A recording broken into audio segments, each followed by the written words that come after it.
下去发的东西啊，那因为它都有封好，所以就是一根按，对对对对，就是一根按，然后另外一个就发了，对，可以再唱一节。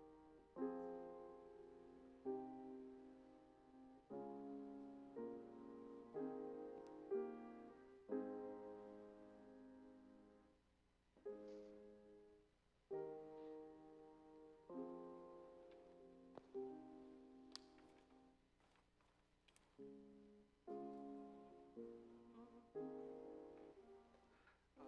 是子云姐，麻烦你，哎，搭的那一片。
弟兄姐妹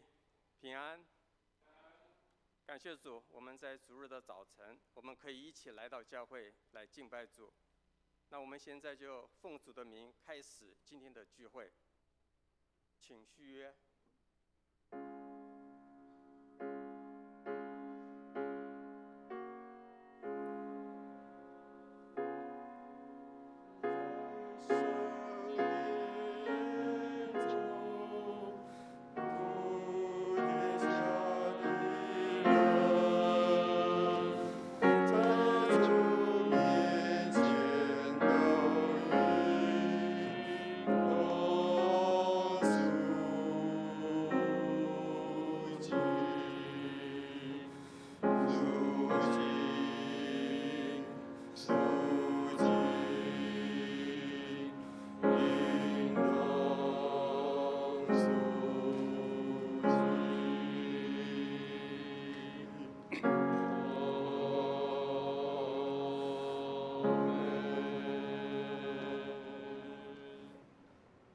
现在，上帝啊，你受的赞美正与你的名相称，直到地极。你的右手满了公义，因你的判断，锡安山应当欢喜，犹大的诚意应当快乐。让我们一起来做个祷告。天父上帝，我们感谢你，让我们的疫情得到了舒缓。弟兄姐妹可以来到教会参加崇拜，愿圣灵大大的动工，使每一位弟兄姐妹，不管是在现场或是在线上的，都能够在今天的崇拜当中灵里得到喂养，新圣灵都能够重新大大得力。主啊，也要使我们的眼目明亮，看清摆在我们面前的疫情，明白末日的各种灾难的临到是免不了的，让我们更加的警惕自己，精心祷告，做好准备，等候基督二次荣耀的降临。也是我们的耳朵通畅，能够听清楚明白你的教训。因此我们愿意谦卑自己，真心悔改回转而得到救赎。无论外面的环境是如何不安恶劣，我们仍然能够靠主得胜，我们心里充满平安喜乐。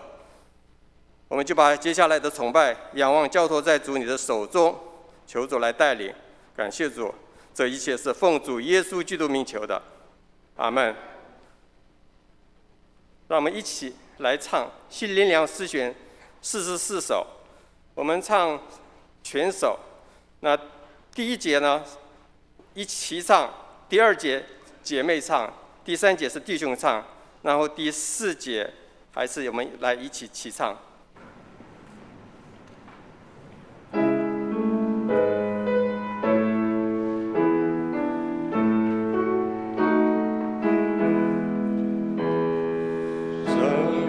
生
大家起立，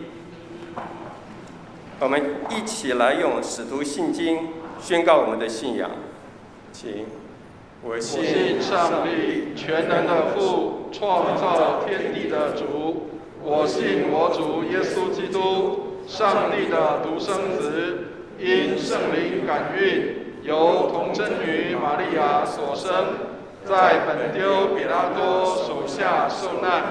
被钉于十字架，受死，埋葬，降下阴间，第3天从死人中复活。升天，坐在全能父上帝的右边，将来必从那里降临，审判活人死人。我信圣灵，我信圣而公之教会，我信圣徒相通，我信罪得赦免，我信身体的复活，我信永生。阿们。荣耀颂。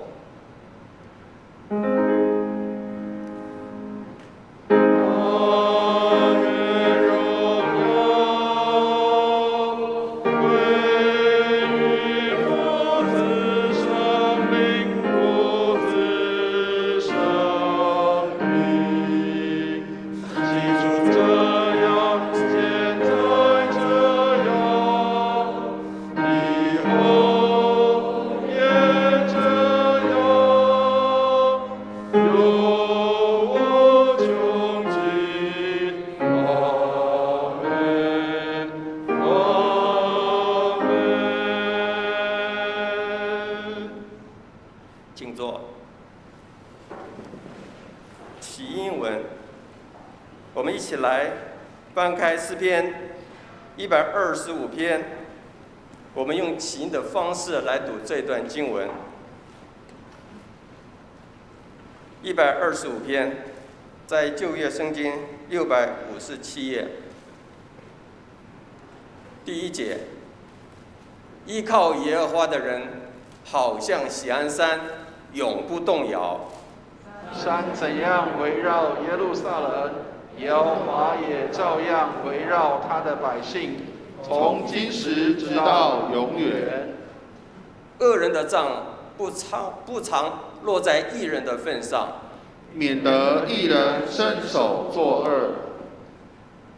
耶和华，求你善待那些为善和心理正直的人。至于那偏行弯曲道路的人，耶和华必使他和作恶的人一同出去受刑。愿平安归于以色列。这是公祷的时间，让我们一起来祷告。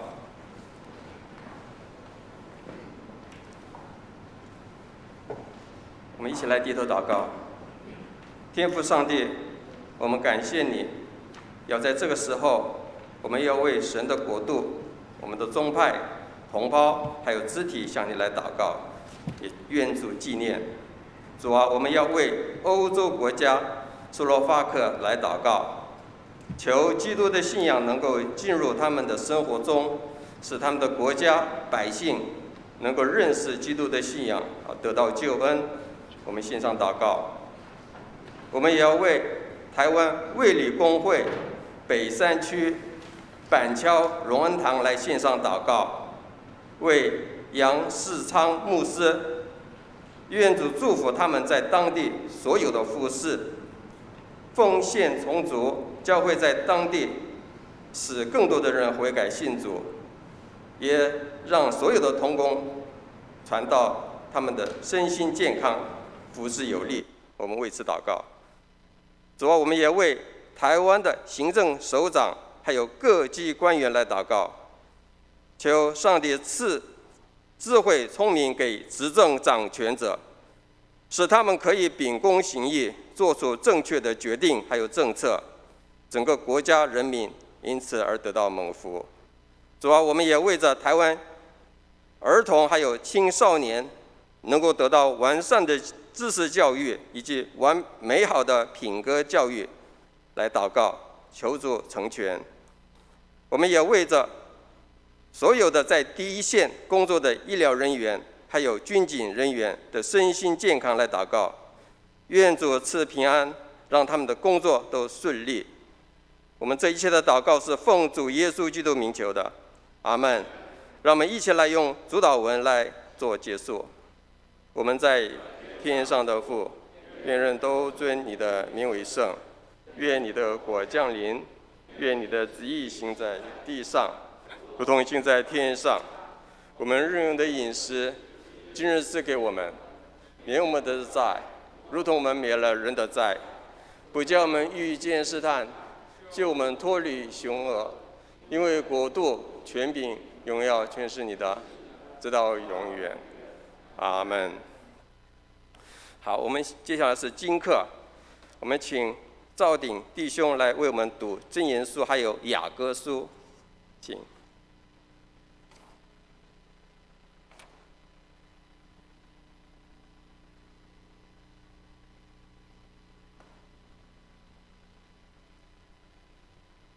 经课第一处，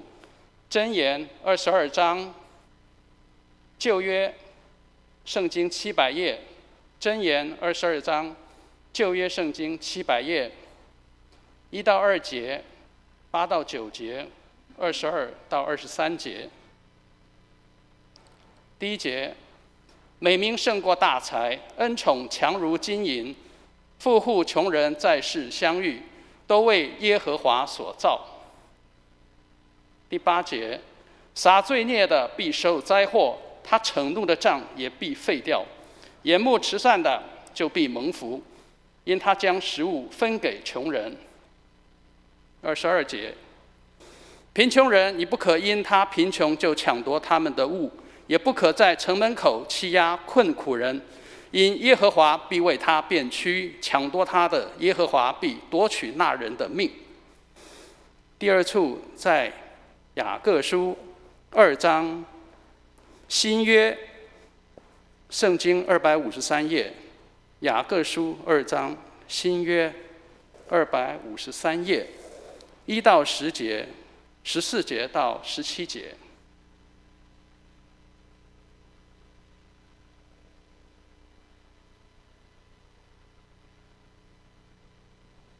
我的弟兄们，你们信奉我们荣耀的主耶稣基督，便不可按着外貌待人。若有一个人戴着金戒指，穿着华美衣服进你们的会堂去，又有一个穷人穿着肮脏衣服也进去，你们就看中那穿华美衣服的人，说：“请坐在这好位上。”又对那穷人说：“你站在那里，或坐在我的脚凳下边。”这岂不是你们偏心待人，用恶意断定人吗？我亲爱的弟兄们，请听：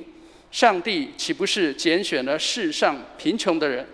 人，叫他们在信上富足，并承受他所应许给那些爱他之人的国吗？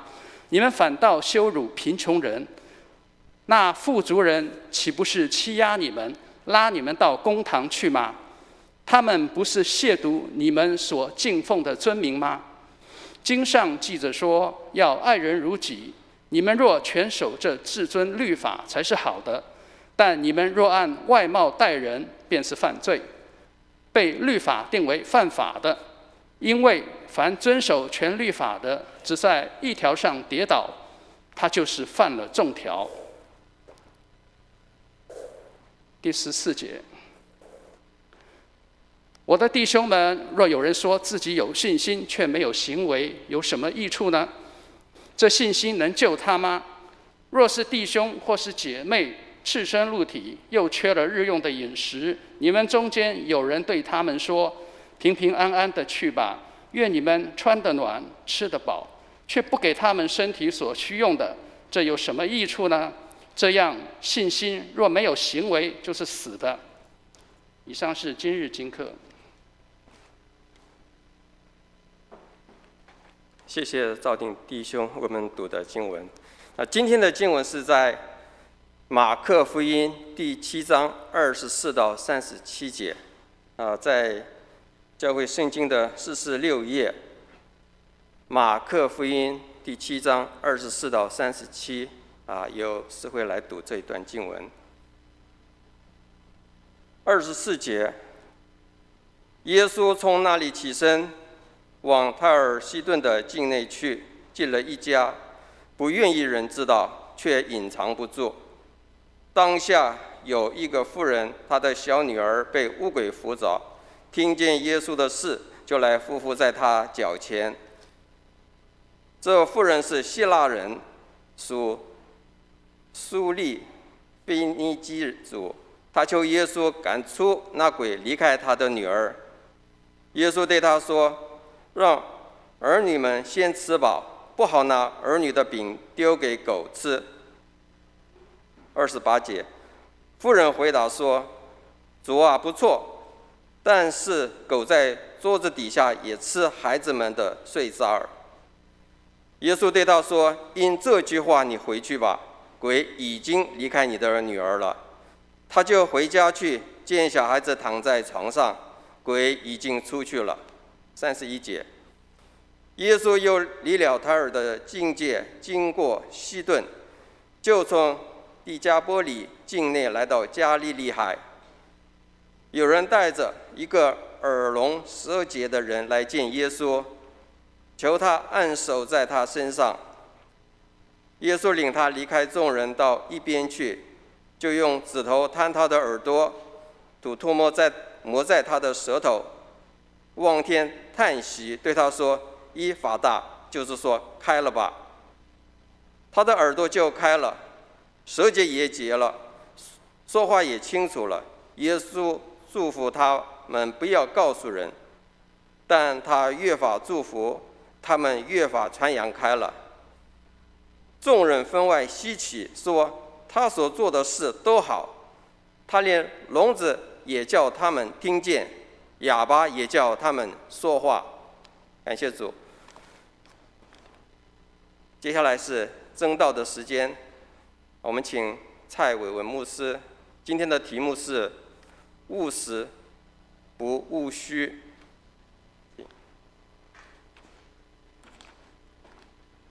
弟兄姐妹平安，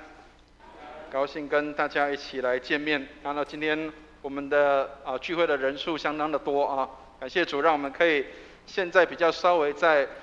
疫情解一点点的情况下，让我们可以比较安全的方式来做礼拜。所以也请大家包涵，因为我们的现在的距离要稍微远一点，请大家都要照着这个我们的号码牌来做啊，虽然稍微远一点。但是我们的心是连结在一起的，愿上帝来帮助我们，让我们不是因为环境的关系，所以影响了我们对上帝的敬拜。当然，我们也要能够保持这些的这样的好的习惯，或是安全的距离，以至于维护我们的安全。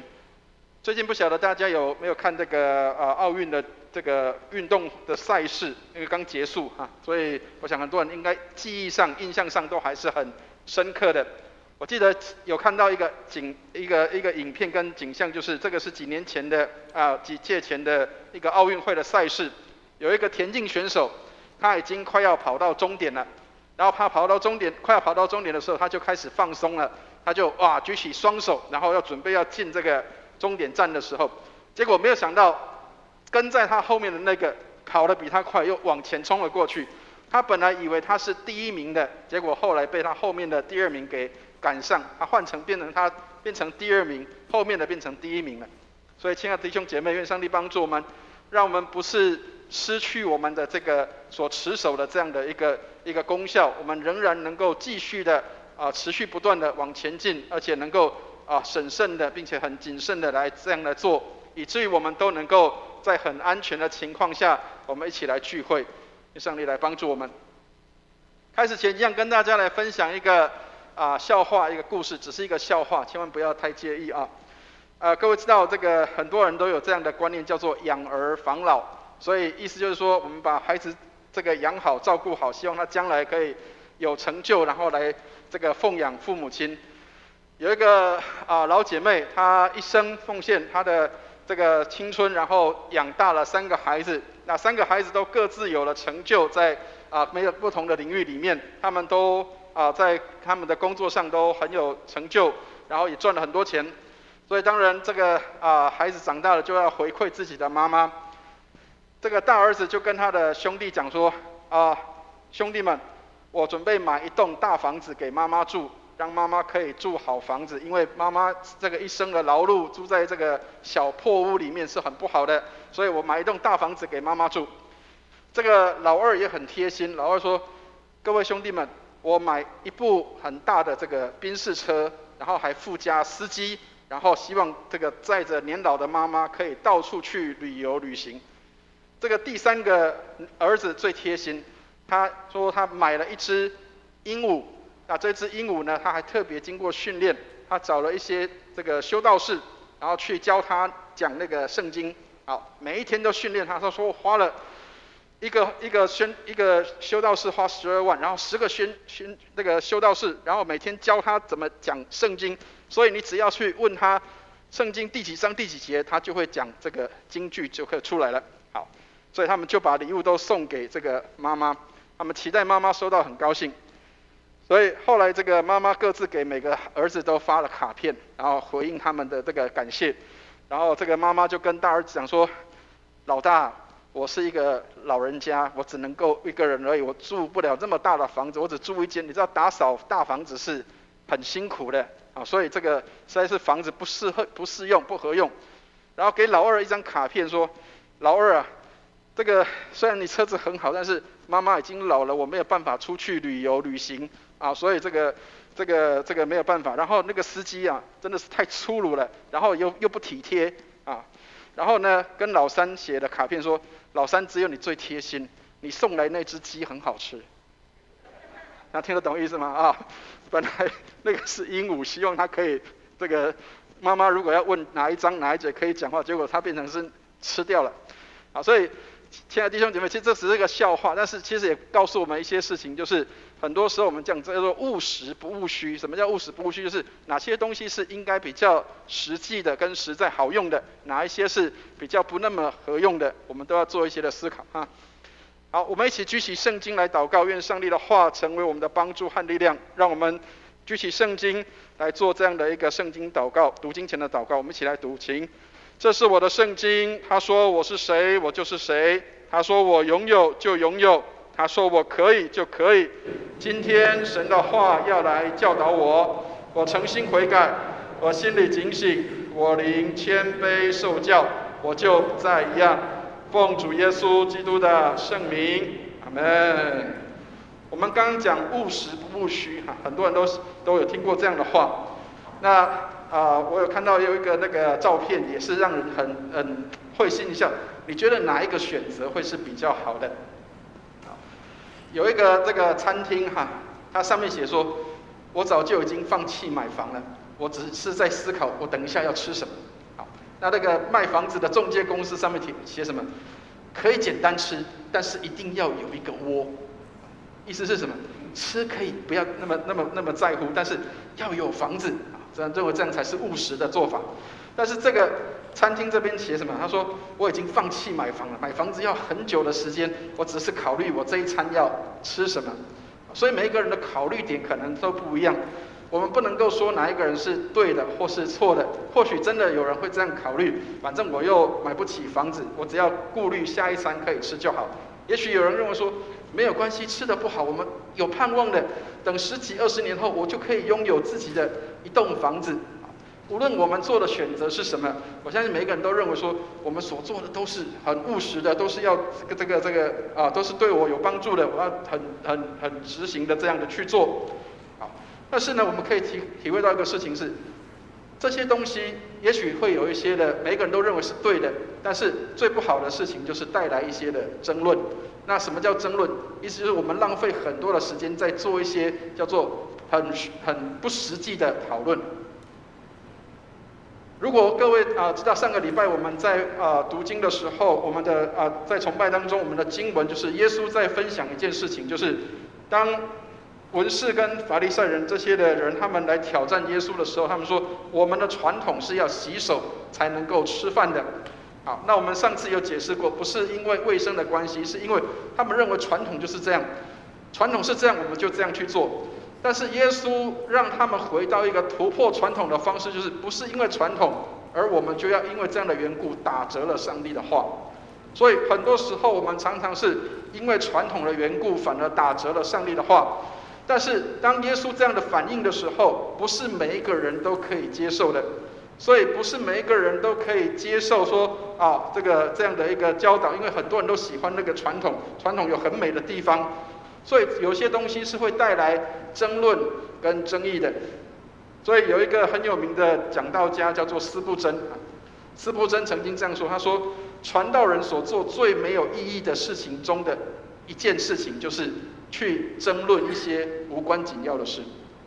所以亲爱的弟兄姐妹，其实我们可能有很多的事情，每一个人都有自己的认知。比如说有的人可能认为传统诗歌很棒很美很好，有的人认为现代诗歌才活泼很好听，就是这个有动感的，让大家可以带动。但是去争论这一些东西，其实意义上并不大。真正需要的是真实的敬拜，无论是敬拜的诗歌、现代的诗歌或是传统的诗歌，你有没有在敬拜的当中真实的投入在敬拜的里面？还是我只是听过去，就跟听流行歌一样，或者是听古典音乐一样，听过去，而我不是真实的在那里敬拜。所以敬拜是我们要投入在那里面，不是只有哪一种曲风或是哪一种曲目。所以你如果讨论哪一种曲风、哪一种曲目，都可以成为美好的敬拜。重点是你是不是一个敬拜的人在那个地方。好，所以请大家看一下这个地图。恐怕大家这样看比较不清楚哈，但是也跟大家讲一个好消息。上帝知道我们的需要，所以我们弟兄姐妹，请大家为我们教会祷告，希望我们之后我们的投影机的设备能够做一些的改善跟调整，希望可以调得越来越好，然后希望我们可以比较清楚的可以看到投影片上面的一些的东西。我们希望上帝帮助我们，让我们能够尽快的来改善一些的设施跟设备。好，那耶稣本来在哪一个地方跟这些的文士跟法利赛人在那边讨论这个有关洗手的事情，就在这个上面革尼撒勒这个地方。那革尼撒勒是在哪里？革尼撒勒是在加利利海的一个海边的城市。事实上，它并不是一个小村庄，它其实也是一个就是中型的都市城市。但是对耶稣在那个地方去布道跟传道的时候，已经有一些文士跟法利赛人来围着他要来围视了。所以耶稣怎么做？耶稣不是留在那里跟他们辩论，耶稣是离开那个争执的地方，然后去到另外一个地区。好，请大家看一下，在地图上面有一个迦南妇人为女儿求主的这个字样上面，这个地方就是推罗跟西顿，就是我们今天的经文里面讲的推罗跟西顿。所以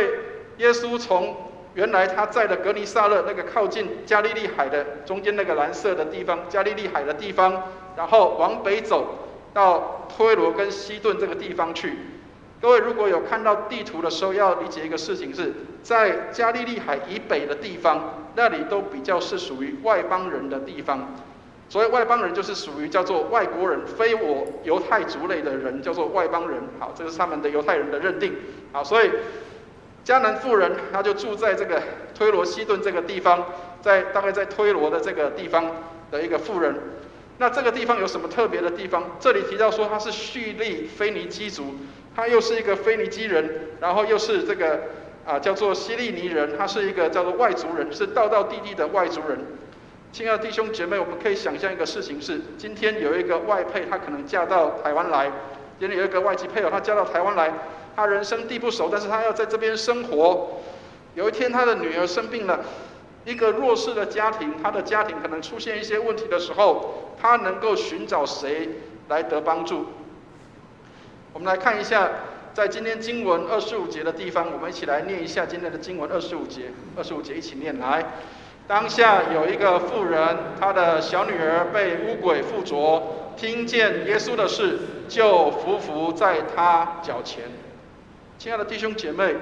这个妇人她听到有关耶稣的事情，她知道唯有耶稣可以医治我，耶稣可以医治我的女儿，所以她就来到耶稣的脚前，然后伏伏在他的脚前。亲爱的弟兄姐妹，伏伏，我想我们基督徒比较难去理解跟认识。各位有看过民间信仰的人，他们如果去庙里拜拜的时候，整个五体投地趴在地上的那个姿势，就是叫做伏伏，知道吗？伏伏在地上，意思就是说他整个人趴在那个地上，那个是对当时的人来说是一个很大的礼仪，表示你要面对的这个人是一个很重要的尊长。各位，在华人的世界里，还有韩国人或者是日本人，他们也是一样，你要蹲坐在地上，甚至跪在地上，整个趴在地上，表示你要面见的这个人是一个重要的人。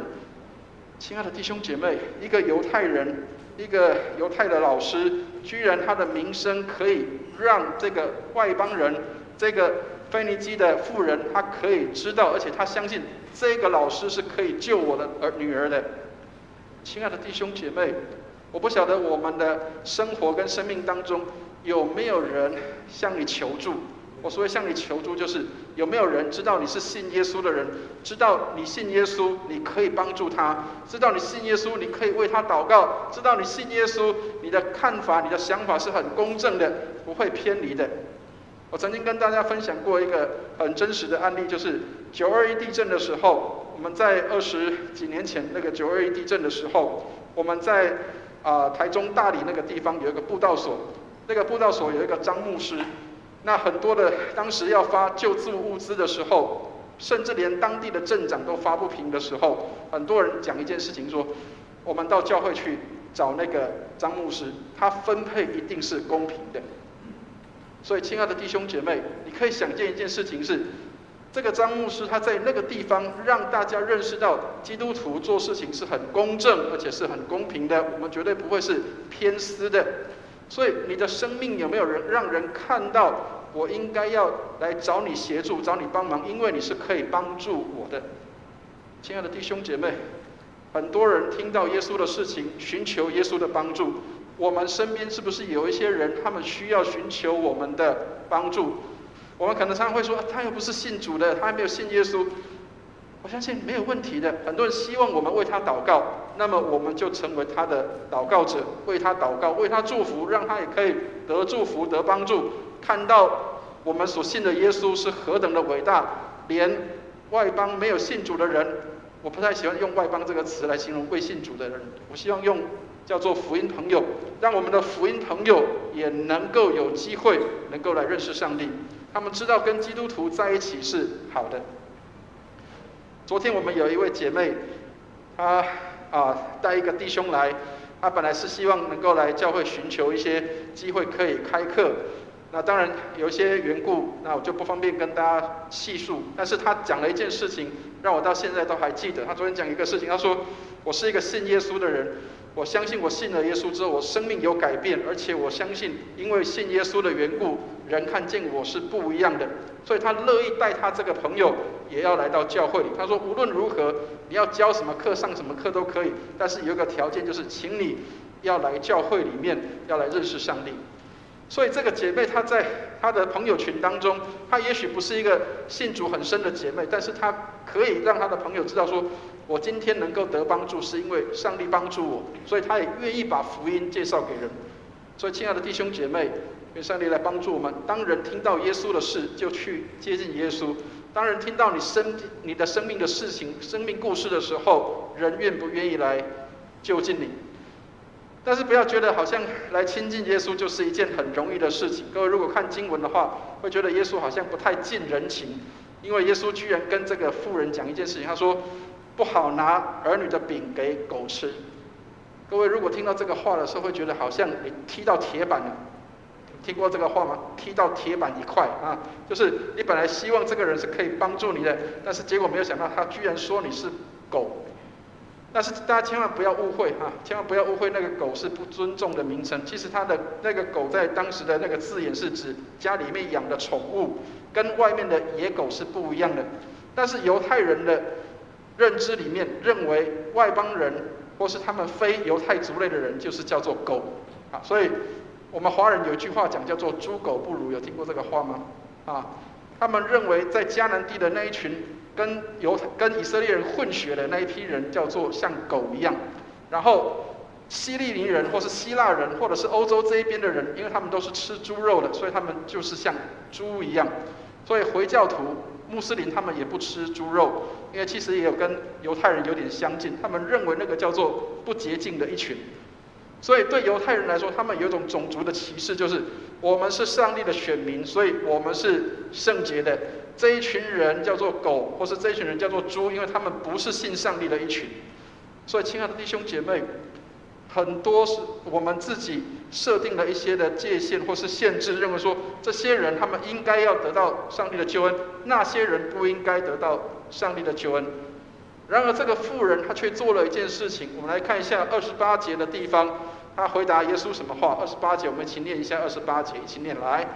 妇人回答说：“主啊，不错，但是狗也在桌子底下吃孩子们的碎渣儿。”亲爱的弟兄姐妹，虽然耶稣用狗来问这个妇人，但是妇人也诚实的用狗这个事情来回应耶稣。他说什么？他说：“狗儿，家里的宠物狗也是吃孩子们桌上掉下的碎渣儿。”对这个妇人来说，他也知道说犹太人对他们的轻视跟仇视，但是他没有因为这样的缘故放弃了他对耶稣的信心，他仍然告诉耶稣说：“如果有一点点，我也愿意这样来接受。”所以，亲爱的弟兄姐妹，我们信上帝的人，有时候我们也常常会面临这样的事情。有时候上帝也许没有给我们及时的回应，我们常常祷告，但是上帝也许给我们的回应不如我们所期待的。但是当上帝没有给我们所期待的回应的时候，我们是因为这样就放弃了，还是我们仍然持续不断的坚持的去祷告？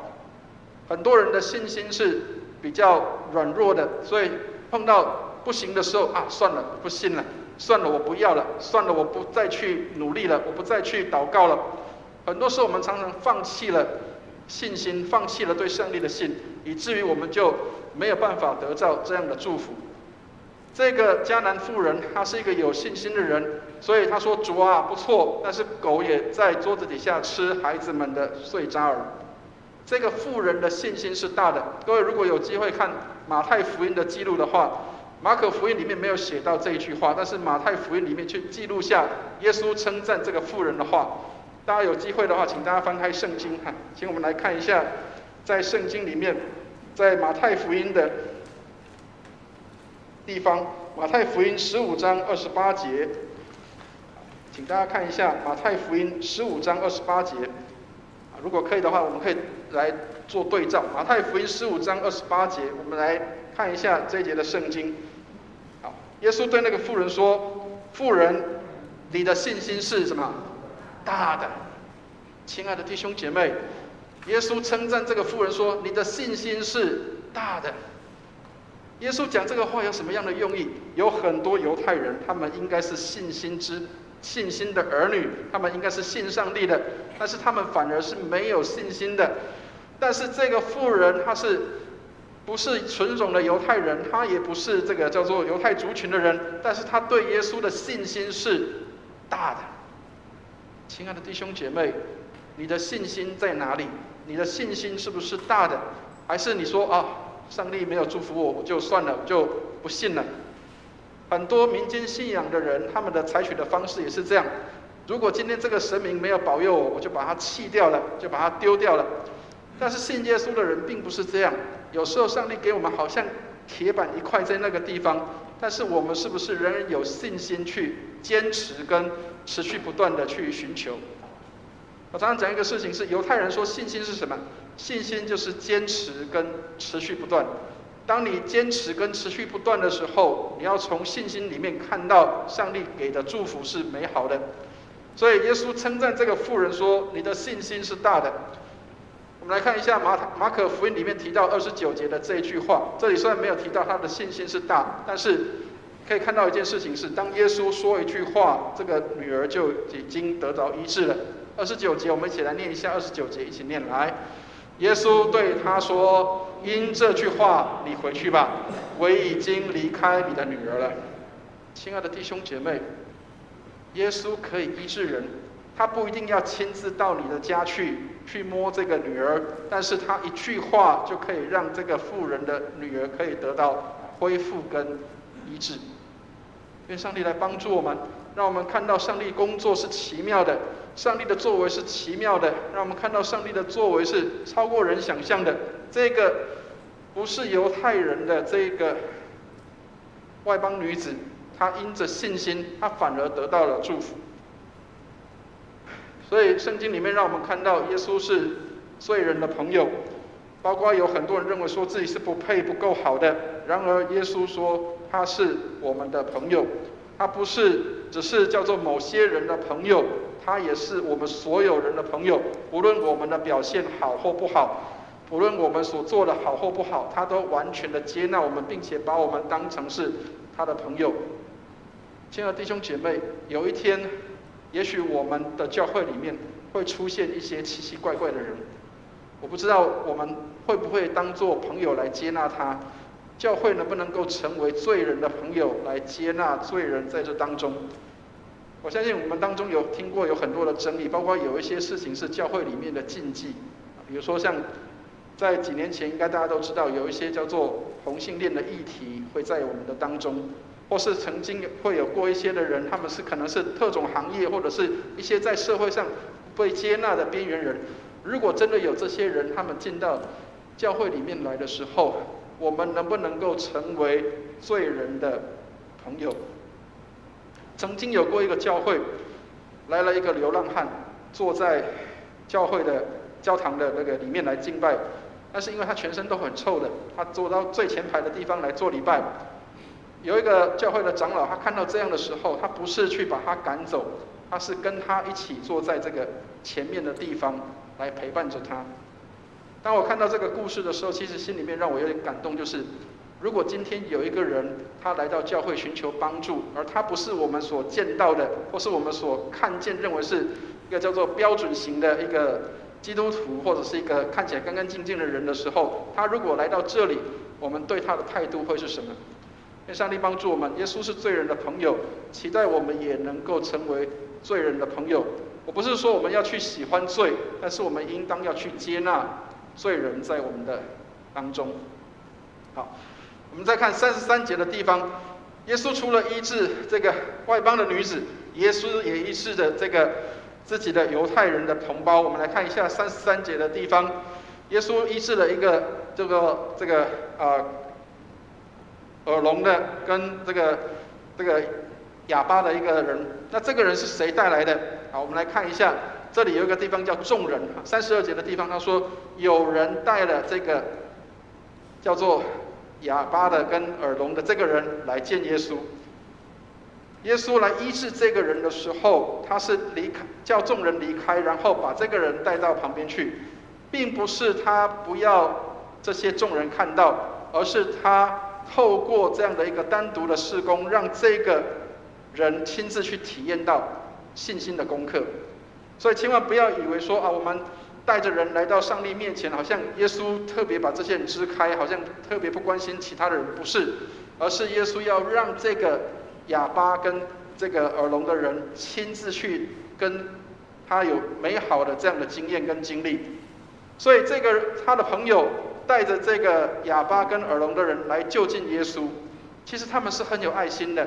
各位知道，在圣经里面有几处的经文也提到，有一些人他们是透过朋友的帮忙，然后才能够来到耶稣面前得到恢复跟医治。有一个摊子，他也是有朋友来到这个把他抬到这个屋顶上面，然后挖洞把耶稣放下来。所以耶稣因为他们的信心，就医治了这个摊子。而这个人他也是带着他的朋友来寻求耶稣的时候，耶稣也是这样来医治这个哑巴跟耳聋的人。但是耶稣要让这个哑巴跟耳聋的人亲自去经验他。亲爱的弟兄姐妹，有时候我们常常带人家来信耶稣，但是别人只是透过我们的经验来认识上帝，但是耶稣要这个哑巴跟耳聋的人，他亲自来经验耶稣基督。所以33节我们一起来看一下33节的地方，我们一起来念一下33节，一起念来。耶稣领他离开众人到一边去，就用指头探他的耳朵，吐唾沫在他的舌头。看到这里的时候，大家千万不要觉得耶稣很脏因为这个现在当然不能用这样的方式，因为疫情的关系，我们也不方便用这样的方式。但是不是耶稣很不卫生？不是的，请大家要用当时的人的理解的方式。过去古代的人认为口水是有医治的作用的，能够了解那个意思吗？我相信我们当中长一辈的人应该都有看过或听过这样的经验。我记得小的时候，如果我是跌倒或是跑步摔伤了，或是有擦破皮的时候，我记得我的阿嬷，她会用什么？也是一样用口水抹一抹表示当然她意思就是说给你糊糊微了让你可以那个身体可以好一点。但我们会觉得哇，现在用这个眼光来看是很脏的，但是对他当时的人来说这个是他的医治的方式之一。所以请大家不要用现代的卫生的眼光去看古代的事情，就跟我们以前早期的阿嬷都会搅一搅，然后再喂给孙子吃一样，那个是他们当时的人用这样的方式，但是不是我们现在是用这样的方式不是。所以耶稣领这个人去做什么？去开他的耳朵，然后去吐唾沫在他的这个舌头上。34节我们来看一下34节，耶稣做了一件事情，他望天叹息，然后对他说：“以法大，就是开了吧。”耶稣开通了这个人的耳朵，耶稣开了这个人的耳朵，耶稣开了这个人的嘴巴，让他可以说出赞美的话，让他可以听到人的声音。亲爱的弟兄姐妹，这个耳聋的人，这个哑巴的人，他亲自去经验了耶稣。他不是透过别人去经验耶稣，不是听到别人的经验来建立他的信心，他亲自去跟耶稣有这样的连结。亲爱的弟兄姐妹，愿上帝来帮助我们。我们带人来信主，我们只是一个叫做支持跟帮助，但是这个人需要亲自来遇见耶稣。如果我们所带的人是因为我们来信耶稣，恐怕有时候他的信心只建立在我们的身上，而不是建立在耶稣的身上。好，所以我们来看一下35节，他的耳朵就开了，舌结也解了，说话也清楚了。这个耳聋的人，这个不能说话的哑巴，他终于可以开通，可以说话，他可以得到恢复跟医治。亲爱的弟兄姐妹，愿上帝帮助我们。有时候上帝透过我们的一些的行为，也来帮助我们，让我们能够来看到他行奇妙的事在我们的当中。所以耶稣在示范一件事情是，爱从来不是口号，而是行动。很多时候我们常常爱是挂在嘴巴上的口号，而不是真实的行动。基督徒的爱不是只是在嘴巴里面讲的，在约翰一书里面提到一个事情，亲爱的弟兄我们彼此相爱，不要只在言语跟舌头上，应当要在行为跟诚实上。所以亲爱的弟兄姐妹，愿上帝帮助我们，当这个世代里面有需要的人在那里的时候，我们能够提供一些什么样的需要在那个地方。我们来看一下37节，在今天的经文的最后的地方，37节，我们一起来念一下37节，一起念来。众人分外稀奇，说他做的事都好，他连聋子也叫他们听见，哑巴也叫他们说话。耶稣所做的事情让众人看见的时候，众人说这是好的，这是极美好的事情。亲爱的弟兄姐妹，圣经里面常常提到好这个字，特别有一章的圣经最多提到好那个字，各位知道在哪里知道吗？创世纪里面的时候，圣经里面提到说，上帝在创造的时候，他每一样的事情，他说他看的都是好的。亲爱的弟兄姐妹，我们所做的事情有没有在上帝跟人的眼中看为是好的？希伯来语的豆腐，好这个字，听起来念起来好像豆腐豆腐那个字，豆腐意思是什么？它是美善的，而且是一个叫做平衡的意思。耶稣所做的事情是让人看到这是上帝的美善，耶稣所做的事情让人家看到这是上帝的美好，耶稣所做的事情是让人看到这是一个平衡的，这是一个美好的事情。愿上帝帮助我们，我们所做的事情，上帝帮助我们，让我们也能够成为一个好的这样的一个表现能够出来，让人可以看见我们所做的事情是将荣耀归给上帝。所以马太福音里面，在同样刚刚我们所看到的经文的类似的这样的一个记载里面提到说，众人就将荣耀归给上帝。所以亲爱的弟兄姐妹，你行的事情是好的，众人就将荣耀归给了上帝。所以我们常常讲要荣耀上帝，要怎么荣耀？当你做的事情是对的、是好的，连众人都欣赏跟喜欢的时候，就将荣耀归给上帝了。因为上帝来帮助我们，让我们不是只是自己好、自己 OK， 别人不 OK， 让我们所做的是让别人是好的，自己也感觉是好的，让上帝也能够在那里得着荣耀。所以上帝来帮助我们，让我们看到耶稣也透过我们来祝福许多的人。所以这里给我们一个提醒：神迹奇事不是为了解决我们的问题。很多时候，耶稣行神迹奇事，很多人认为说他是解决他的问题，他耳聋的听见，瞎子可以看见，然后不能讲话可以讲话，好像只是解决他的问题，并不是。神迹奇事最重要的是什么？是要证实上帝的道。所以神迹奇事不是要来看说，哇，你看这个人好厉害，他好会做这个事情，他会恢复跟医治，不是只有这样。神迹奇事最重要的目的是要来见证上帝的道。所以如果神迹奇事不是要见证上帝的道，那这个神迹奇事没有任何的意义。神迹奇事是为了要来见证上帝的真道，让人看见上帝的道是真实，而且又是活泼的，是真实，是可以看见的。我曾经跟大家分享过这样的一个实际上的案例。我曾经跟大家讲说，我在马祖的时候也曾经做过同样的事情。我去到一个离岛那边去讲道的时候，讲完的时候，然后中午跟当地的阿兵哥跟当地的基督徒一起吃饭，然后吃饭完的时候，正在吃饭的当中，那个餐厅里面有一个服务生，一个老妈妈，手突然间不能动。其实我们很害怕，因为在外岛，如果你是生重病的话，是很难得到医治的。你要等到隔天礼拜一的时候，才会有船从南竿岛那边载着医生到这个偏远的小岛里面，才能够在那个地方才有医生，要不然就要送回那个南竿岛，或者是送回台湾来。所以其实如果你生病的话，是很麻烦的事情。这个老妈妈突然间手不能动了，我们也很担心她是不是中风啊，所以我就那个时候就稍微鼓起一点勇气。其实我只是想安抚她，其实我内心里面想，我是想安抚这个老妈妈。然后我就跟她讲说，老妈妈，我是基督徒，我是牧师，我为你祷告，希望你可以舒服一点，明天有那个医生可以从南竿岛搭船过来，可以来医治你。我就为这个老妈妈祷告，结果这个老妈妈在祷告完之后，她突然就好了。突然可以动了，而且是可以很灵活的运动。然后突然发现说，哇，原来我们为别人祷告是可以这样子的，为他祷告，他居然就可以恢复他的活力，居然就可以运作了。你知道人常常有这个贪心，就是觉得好像我在这里可以做，那是不是回到家里面的时候，回到自己的岛上去的时候，如法炮制一下啊？现在也许可能上帝真的有给我医病的恩赐，好，所以我就回到自己的南竿岛的时候，刚好遇到有弟兄姐妹有人生病在医院里，然后我就去医院里面去为他祷告。他没有任何的反应，没有任何的那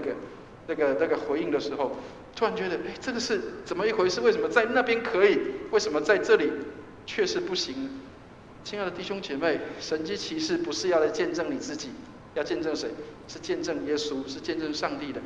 所以，如果你能够，上帝透过你能够来带来恢复跟医治，不是你的厉害，是上帝的恩赐在你的身上。所以不是为了解决问题而已，是要来见证上帝的道。所以亲爱的弟兄姐妹，因为上帝给我们都有这样的恩赐，当我们为病人祷告，病人就得恢复医治；我们为别人祷告，别人就可以解决他的问题。但是重点不是解决问题，重点是要见证上帝的道。好，所以今天的经文有几个我们可以学习的功课。第一个，耶稣用行动去贴近社会边缘的人。这个迦南的妇人，她是一个社会边缘人，她有点像我们现在的这个外配一样。如果外籍配偶这些的弱势的家庭，或是这些需要被关心的人，我们能不能够有一些实际的行动，去可以实际上的去帮助到这样的人，或是让这些在弱势社会里面比较弱势的人，他们可以得到一些的帮助。耶稣来不是只是要吸引人成为他的群众或跟随者，耶稣来是为罪人死的。所以耶稣来他并不是要让一大群人跟着他当他的粉丝，耶稣是要来服侍这个世界的人。所以上帝特别看顾这个世界所轻视的人，这些人可能是一些卑微的人，可能是别人所不看重的人，但是他们都是心灵痛悔跟谦卑的人，也是上帝所看重的。所以上帝看重那些心里痛悔跟谦卑的人。我们来看一下诗篇34篇18节这一节的经文，我们一起来念一下34篇18节，诗篇34篇18节，一起念来。耶和华靠近伤心的人，拯救灵性痛悔的人。耶和华靠近伤心的人，拯救灵性痛悔的人。所以亲爱的弟兄姐妹，也许我们可能觉得自己很污秽很肮脏，觉得自己是不配得到上帝救恩的。然而上帝给我们有这样的机会说，耶和华靠近伤心的人，拯救灵性痛悔的人。如果我们是一个伤心的人，如果我们是一个灵性痛悔的人，要记得上帝不是离我们很远，这时候是上帝跟我们最靠近的时候。耶和华靠近伤心的人，耶和华拯救灵性痛悔的人。第二个功课就是耶稣用行动服侍人的身体跟心灵，所以教会不是只有顾虑到人的灵性的问题，教会也需要顾虑到身体外在的这些的层面的地方。全人的关顾不是只有关心内心的需要，也关心外在的需要。当然也不是只有在外在的需要很重要，我们要注意在内心里面的需要。所以爱德华斯他这样说，但真基督徒爱弟兄，既关心灵魂又照顾身体，正如基督仁爱跟怜悯一样。耶稣不是只有顾虑到人的心里面的层面，他也顾虑到人的身体上的需要。所以加拉太书的6章9到10节说，我们行善不要只是在就是不要觉得困难哈，如果不懈怠的话，到了适当的时候就有收成。所以我们有机会就应当向人去行善，特别对信徒也是应当如此。所以行善不是只有在教会里面给基督徒，也应当可以在外面去实行，而且也不是只有在外面，更是自己的弟兄姐妹也更是要去关心跟照顾的。所以 John Stott 这样说，社会责任不只是基督徒的使命，也应该是基督徒的信念。人如果说他信上帝而不爱他的邻舍，这是不可能的。所以信上帝的人也应当是要爱他的邻舍。圣经里面告诉我们，最大的诫命是要尽心尽性尽力尽意爱主你的上帝，其次也相仿，就是要爱人如己。第三个，耶稣要门徒学习效法他的样式，特别在我们服侍人的时候，不一定每一次都是，常常提到不是每一次都是很顺利的，也不是人家给你的回应都是好的，但是我们要学习基督的忍耐。有时候你可能要面对一些攻击、批判，或者是一些人家的质疑，但是你仍然要学习基督的忍耐，用忍耐的心来回应。所以帖撒罗尼迦这个地方3章5节的地方，这里提到一个事情，他说：愿主引导你们的心，叫你们爱上帝，并且学习基督的忍耐。请大家要稍微耐心等候。所以我知道投影上面看不到字，但是我们期待以后我们真的就可以改善了。我们希望可以渐渐的能够改善这样的一个状态啊。在神的大天地里面，真正贡献最大的是在自己小天地里面尽忠心的人，这个是目的的一个分享。他说，在上帝的大天地里面，贡献最大的是在你自己的范围里能够尽忠心的人。所以你不一定要做大事，你也不一定要当传道人才能够为上帝服侍。也许你不一定要做很多的很明显的侍奉，但是当你在你的生命里面，你的小天地里忠心的侍奉，你就成为在上帝国里贡献最大的人。也许不一定有人知道你的名字，或许你在服侍的时候也不是有人都可以看得到你，但是做一个微小的无名的侍奉者，上帝看见并且知道我们所做的。所以最后我们期待每一个人都能够在人生的最后的时候，当我们到上帝面前的时候，上帝可以称赞我们是一个忠心良善的仆人。忠心良善的仆人不是我们一定要做什么大事，而是我们忠心的把上帝交托给我们的能够来完成。好，最后结论的地方就是，在世人的眼中，受人服侍是荣耀的，但是在基督徒应当是反过来的，我们能够去服侍人才是一件荣耀的事情。愿上帝帮助我们，让我们能够成为去服侍人的人，嘴巴里面讲的爱不是真的爱，行动的爱才是真的。愿上帝帮助我们，让我们能够用行动去代替许多的嘴巴上面的话。所以务实不务虚，当我们暗暗做、认真去做的时候，上帝帮助我们，让我们就能够看到有果效在我们的当中。所以我很喜欢有一个广告词，他常常讲说，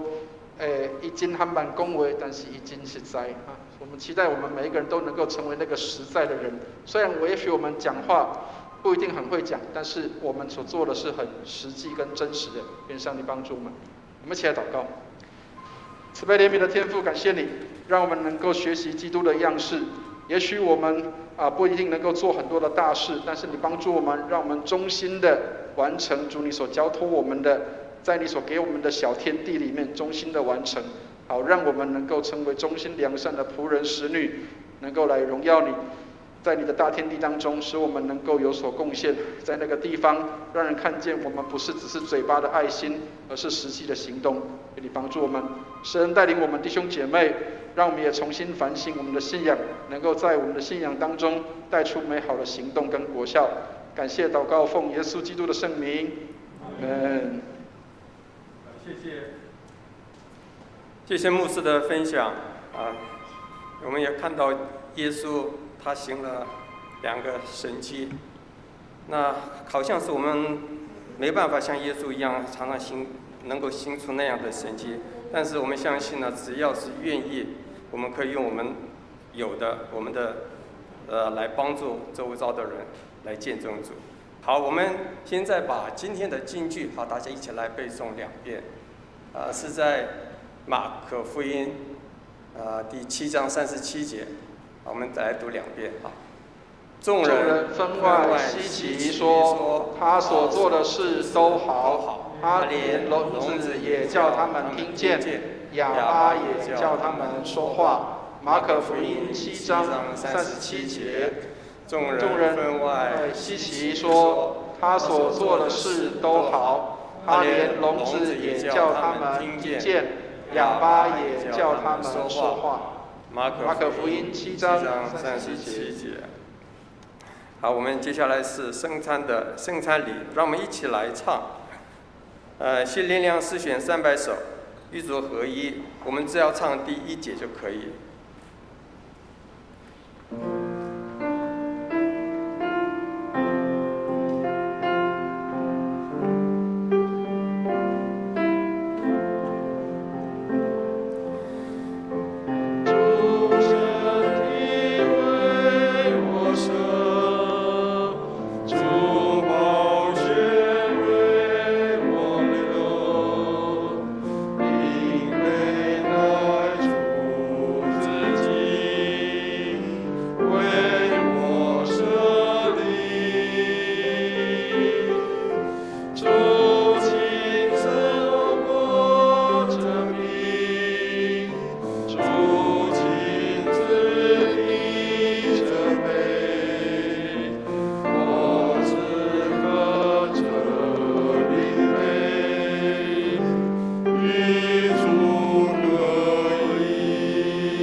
弟兄姐妹，我们要预备心来领受圣餐。我相信很多人我们在这个疫情的当中，有将近3个月的时间，我们没有办法实体的来领圣餐。当然，我们有在网络上面，我们请大家自行的预备了这个圣餐的内容物。但是，总是圣餐礼其实是一个群体的一个生活的表现，表示我们在基督里是一体的。所以我们今天终于能够跟弟兄姐妹一起来领圣餐，我们应当向上帝献上感谢跟感恩。这个圣餐表示我们在基督里，我们是一家的人。所以我们在基督里，我们成为一家的人是何等美好的事情。当然，我相信因为疫情的影响，有很多人也会担心跟害怕，所以我们用了最好的方式，也最安全的方式，然后期待弟兄姐妹能够按照这样的方式来做。我们今天用的方式是给每一个人有单独的这个封起来的饼跟杯，所以等一下我们会这样做，就是请我们当中的弟兄姐妹，如果你已经受洗加入教会的，不论你是从哪一个宗派、哪一个教会来，或者是你的背景是哪里的地方，我们都欢迎你能够跟我们一起来领这个饼杯。那当你拿到这个饼杯的时候，它是用一个这个小塑胶包装包好的，然后还有这个杯也是包好的。那就请你拿着之后，请站起来之后，然后拿完就坐下来，然后等到我们可以一起使用的时候，我们再把口罩稍微拿下来，然后来吃喝这个饼杯。那这是我们设计过最安全的方式，也期待是大家能够用这样的方式是最安全能够来使用的。所以我们期待我们可以在主里一同的同心，一同的这样的纪念主，但是我们用最安全的方式来纪念主。愿上帝来帮助我们。所以请等一下就按照牧师这边的指示，然后我们来运作这样的一个圣餐礼的方式。圣餐礼其实最重要的不是只有在形式上，它是给我们有一个纪念的机会，一起与主来同桌吃饭。在中东的地方，是你如果可以到这个酋长的家，或者是去类似像他们的蒙古包的那种帐篷的地方，去跟主人家一起吃饭的话，表示这个主人接纳你成为这个家庭当中的一份子，所以你的事情就会是这个家族的事情。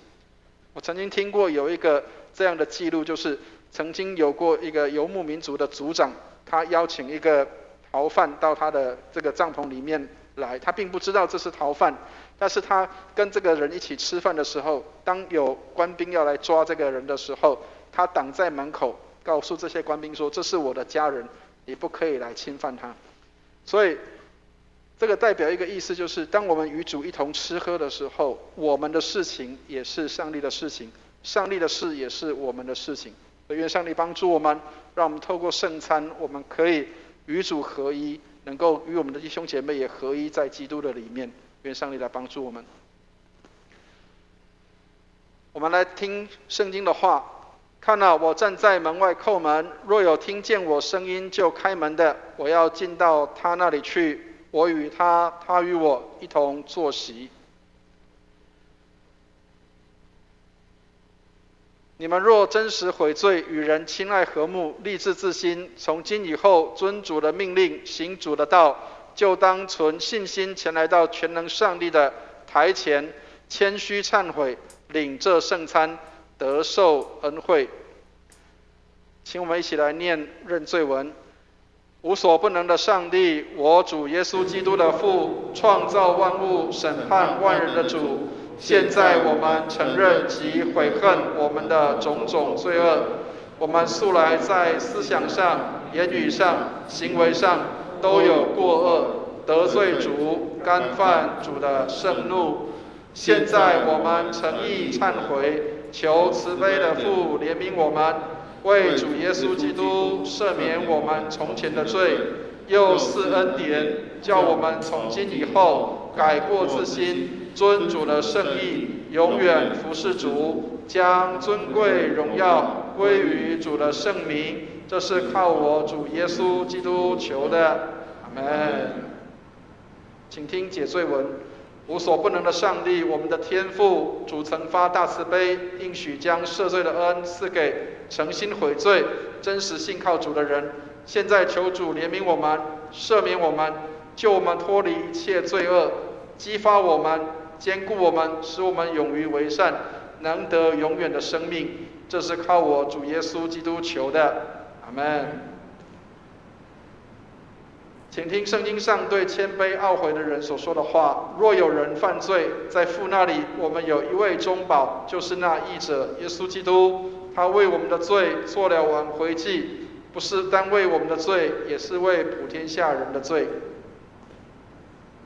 我们来读心中仰望文。你们心里当仰望主，我们当感谢我主上主。无论何时何地，感谢主圣父，无所不能、无始无终的上帝，这是理所当然的，也是我们本分所当做的。因此，我们和天使并天使长及天上的会众，一同称颂、尊奉主荣耀的圣名，常赞美主说：圣哉，圣哉，圣哉！天地万军的主，主的威严充满天地，愿荣耀归于至上的主。阿们。基督在十字架上替世人赎清罪孽，他又设立圣餐之礼，吩咐我们常常奉行，纪念他的受死，直到他在降临的时候，领受主所赐的这饼和酒，就是领受他的圣体与宝血。主耶稣被卖的那一夜，拿起饼来祝谢了，就擘开说：“这是我的身体，你们拿着吃，这是我的身体，为你们舍的，你们应当如此行，为的是纪念我。”饭后又照样拿起杯来祝谢了，递给他们说：“你们都要喝，这杯是我立新约的血，为你们和众人免罪流的。你们每逢喝的时候，要如此行，为的是纪念我。”阿们。我们来读谦恭敬主文。慈悲的主，我们到主的圣桌前，不敢靠自己的义，唯靠主的大恩典。唯主永无更改，常施怜悯，叫我们能领受上帝爱子耶稣基督的圣体与宝血，使我们犯罪的身体和灵魂都可被他的宝血洗清，而获得丰富的生命。我们就常住在基督里面，基督也常住在我们里面。阿们。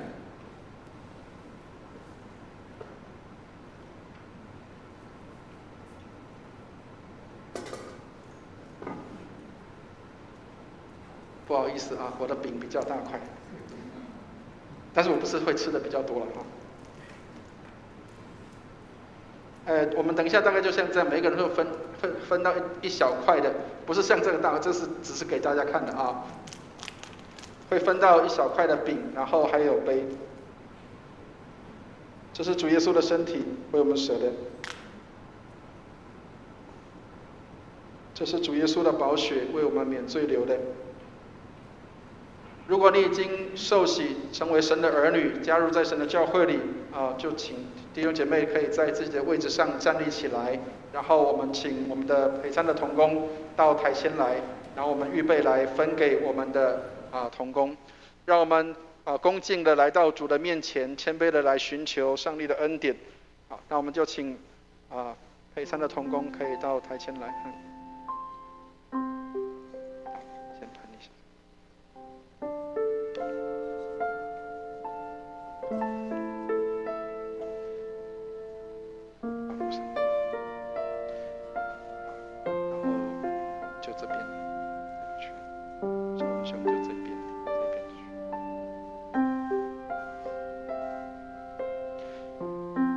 拿到饼杯之后，你就可以坐下来。拿到饼杯之后就坐下来，然后我们等一下一起的吃喝饼杯。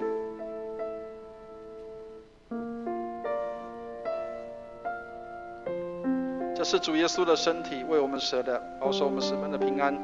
这是耶稣的宝血，为我们免罪流的，保守我们十分的平安。每一个人都会有一个小小的饼跟杯。那等一下我们会一起来使用这个饼杯，那请大家也就是小心跟谨慎，我们仍然是按照这个防疫的规定，所以请大家能够在吃喝上面，我们是个人的一个自己的饼杯，如果不够的，我们的同工会发给大家，所以不用担心，不用去觉得说我好像没有我们都会发给大家，所以如果你已经拿到了饼杯，就请你能够安静坐下来，我们要预备来一起来享用这个饼杯这是主耶稣的身体，为我们舍的，保守我们十分的平安。耶稣的宝血为我们免罪流的，保守我们十分的平安。好，你已经领了就可以坐下来，我们领了就可以坐下来这是主耶稣的身体，为我们舍的，保守我们十分的平安。耶稣的宝血为我们免罪流的，保守我们十分的平安。这是主耶稣的身体，为我们舍的，保守我们十分的平安。耶稣的宝血为我们免罪流的，保守我们十分的平安。如果还没有领到饼杯的，请稍微站一下让我们的同工可以发到你的手上。如果已经拿到了，我们就坐下来，让我们可以来领受这个饼杯。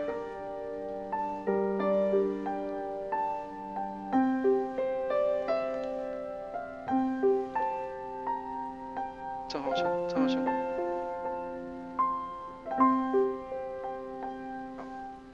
还有没有还没有拿到饼杯的？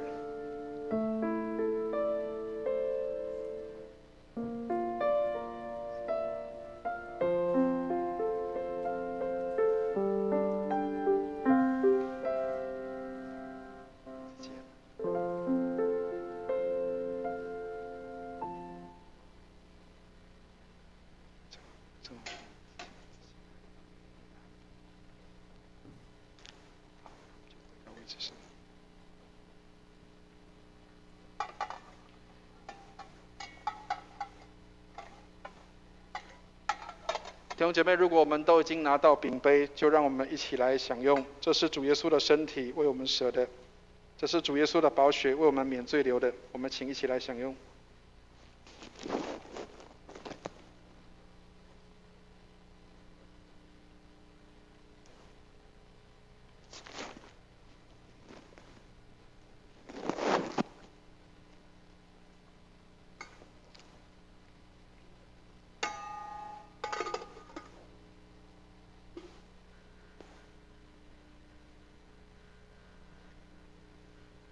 没关系，慢慢来哈，我知道要打开不太容易。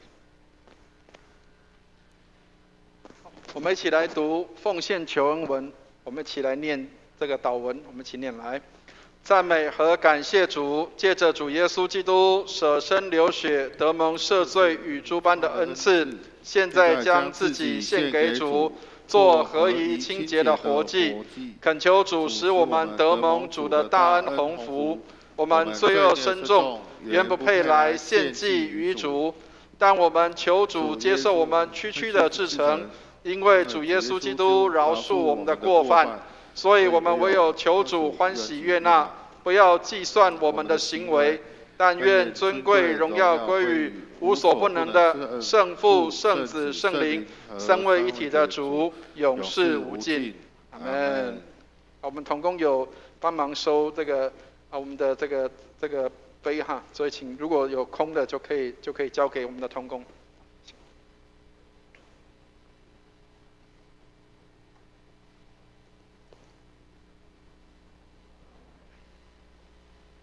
让我们翻开新灵粮诗选356首，我们一起来唱。入路切木溪水。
现在要做诗献哈，我们请诗献的弟兄姐妹到台前来，让我们一起来做一个诗献的祷告。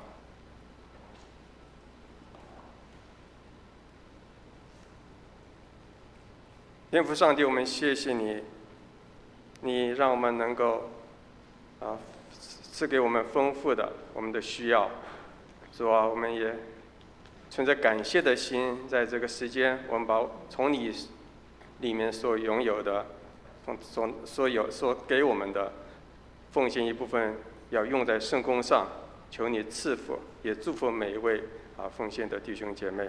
我们就这样祷告，是奉主耶稣基督名求的，阿们。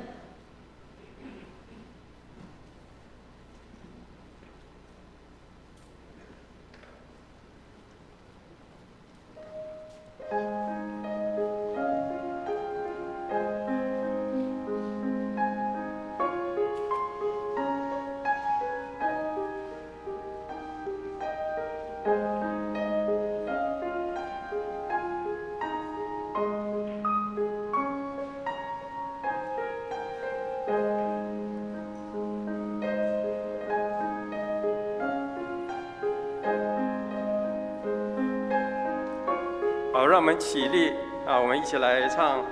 向主献成歌。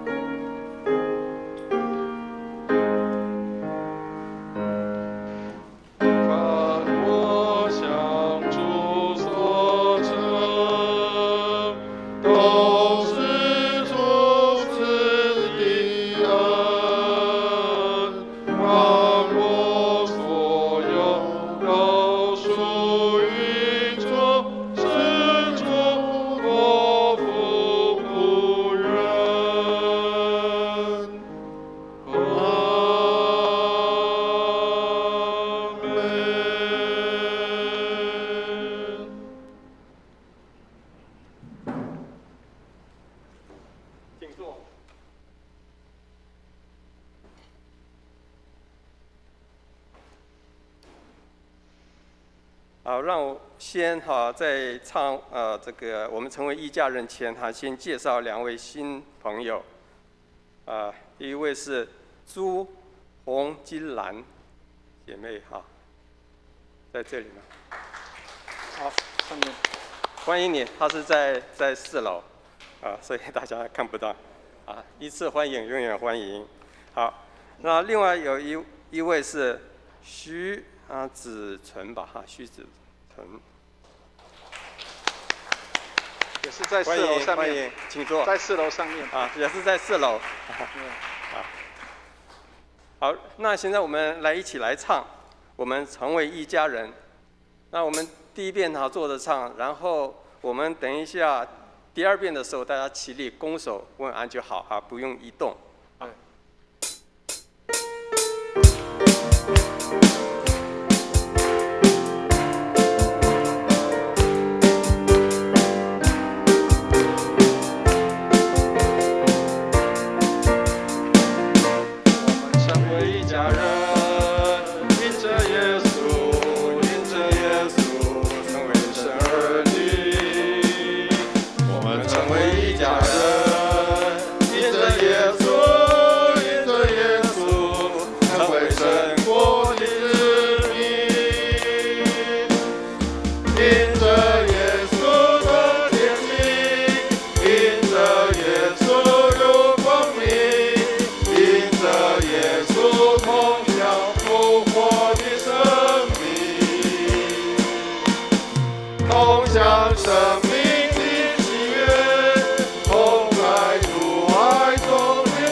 请坐。蔡经理，我们有一些事情要来做个报告。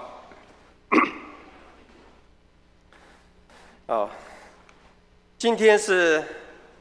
圣灵降临节第15个主日。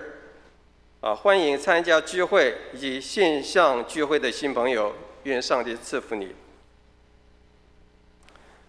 那我们现在的主日是开放3、4楼啊，那台语跟国语的崇拜，我们仍然要依照防疫的标准，室内是80个人的这种限制。如果有超过80个人的话，那就要依照同工的指示就是移到1楼或者5楼副堂来参加直播。所以这部分呢，要请大家一起来遵守。另外就是今天的主日完了之后，在11点半在副堂召开义工研讨会，这是在副堂。然后在11点45分的话，在203教室是召开小组长会议。小组长会议是在203因为等一下的教室会有不同的在使用，所以说这个地点呢大家要记住然后在12点30分的话，是在201教室是召开9月份的指示会所以都是在不同的地方请大家稍微注意一下。所以这个部分呢，要请小组长、义工人员还有执事同工，特别要注意时间还有地点。那今天聚会结束之后呢，有成人主日学是在11点半开始上课其实差不多了，等一下我们马上结束之后就要开始上课。那在201教室是有罗马书是周雄老师来讲那205教室是启示录这是由我来讲。那我现在就请周老师稍微把这个课程介绍一下，好吧？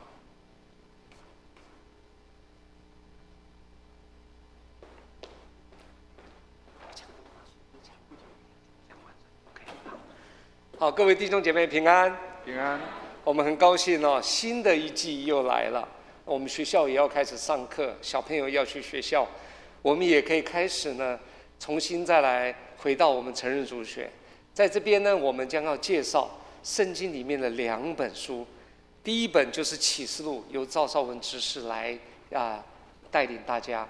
他上一次已经讲了一些，所以这一次呢，将会是我们启示录下集。在这里面呢，我们可以看得到神对于很多事情的启示呢，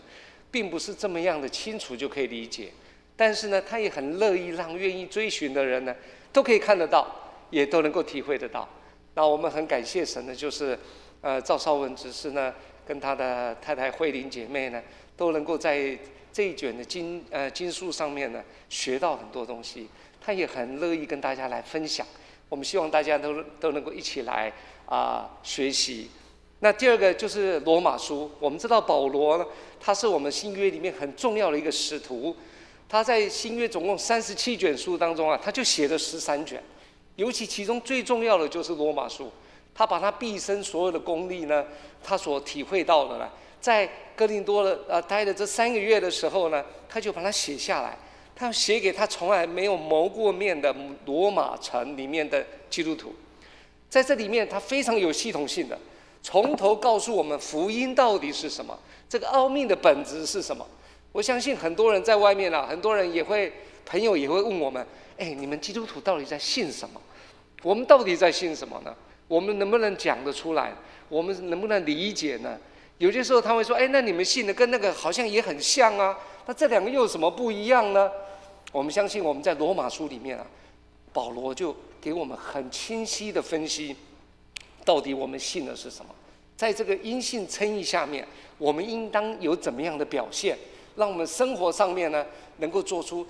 我们能够追求成圣，一路一路的表现出一个基督徒应该有的样式。我们希望能够在这边用开放的方式呢，大家一起来研读，一起来讨论，一起来分享。我们相信这个圣经的宝藏是无穷无尽的，在这个当中我们一定可以学到一些东西。那第3个就是我们诗歌欣赏会跟上一次一样，由如君姐妹还有天一的弟兄呢还有他们的这个王子乐团能够来为大家献唱。哦，那但是呢，他们需要一点时间呢，这个 warm up 一下哈，就重新呢开始。所以他们呢，从这个礼拜已经开始很努力的在练习。他们预计呢，3个礼拜在中秋节之后的那个礼拜就开始来带着大家一起来欣赏圣诗，能够从里面呢，我们来看到他们那些作者他们本身所要表达的都能够深深的感动着我们。我们欢迎大家一起来。好，我报告到此，谢谢。谢谢周老师的介绍啊。那其中有一个部分启示录的部分，因为这是接着上一季的课程下来，那可能有一些人问说，哎，是这样子，上一季没有上，是不是可以继续上？那我发现有一件事情很特别，就是有的时候我们从一个就好像是从夏季突然间听到之后呢，我们就会回头想来研究上面的事情。所以说我也欢迎不同的不管是有没有上过都可以来参加。好，那我们接下来看一下稍微简单的介绍一下红本是已经恢复上课了然后呢这个致富艺人学院的课程也已经报名缴费，那希望是说按照防疫的规定办理也祝福所有的进行都顺利。另外就是第10项的卫理神学院研究员下半年的学期新学期是要读新月导论课程，是在9月17号开始上课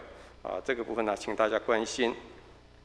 然后教会的2021年的第3阶段的 I 读经计划还是在持续进行中。那如果是有人愿意，那就是参与这个读经计划，对大家是很有帮助的。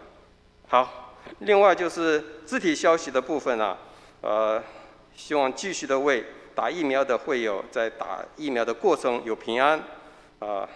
然后也为身体不适的弟兄姐妹来代祷我的报告就先到这里。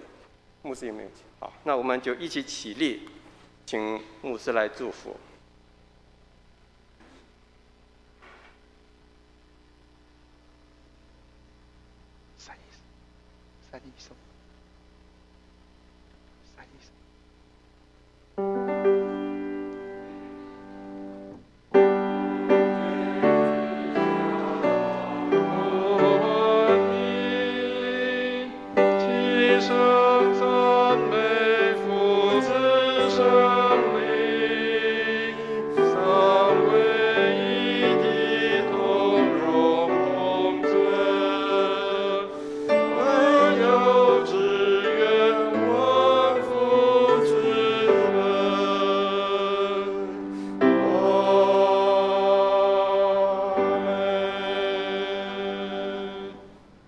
姐妹，我们一起来领受祝福。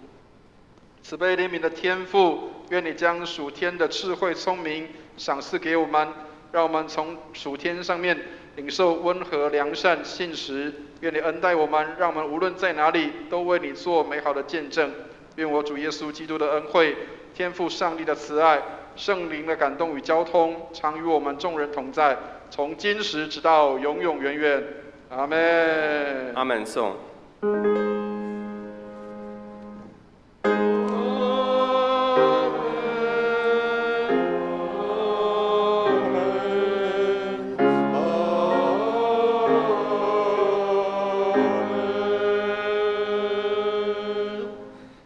请坐。